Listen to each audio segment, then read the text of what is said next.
So, other than their just sheer hatred of soap, why did the dirty little pepper kids run away so fast from that one single drop of soap? This has to do with a pretty cool characteristic of water called surface tension. It's kind of related to cohesion, which was in the Magic Penny Lab.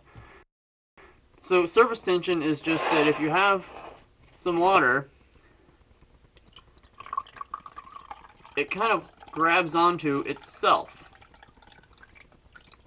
Also, side note, how it's running down the side of the glass, that's something called adhesion, where water sticks to other things. So it sticks to other things and it sticks to itself. So water kind of acts like a little bit of a magnet. So if you fill a glass, if you ever filled a glass more than full, so how are you supposed to fill a glass more than full? What happens is, as you get pretty close there, the water level will actually be higher than the glass. So if we can flip that around, so the water is actually above the top of the glass.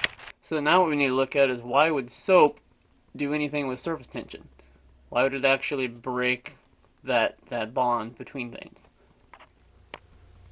So first off, we want to look at what surface tension comes from. Why is it that the pepper floats on top of the water, or why is it that a little bug can float on top of the water and then all of a sudden maybe sink?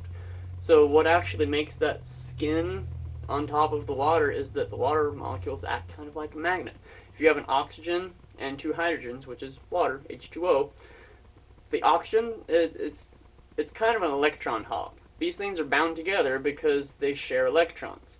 So oxygen hogs them. If it hogs these electrons, that makes it more negative, because electrons are negative.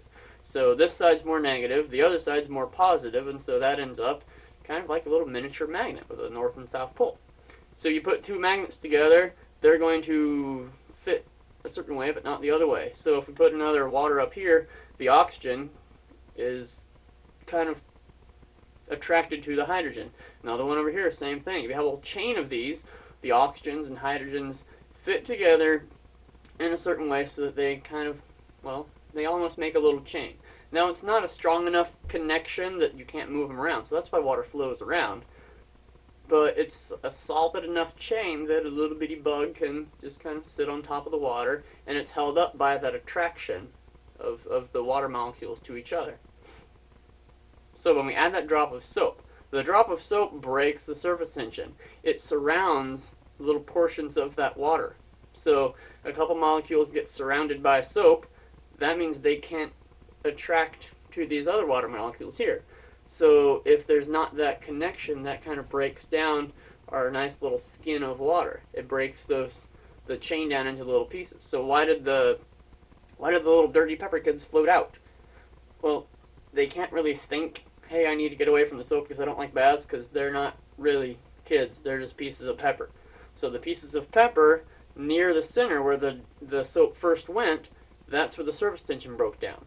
So when the surface tension breaks down, they just naturally go to where there's a little bit more. Surface tension is as you go out, more and more from the drop of soap. So doing the Magic Penny Lab, kind of related to this, we're going to look at water compared to other things and how their surface tensions might be a little bit different.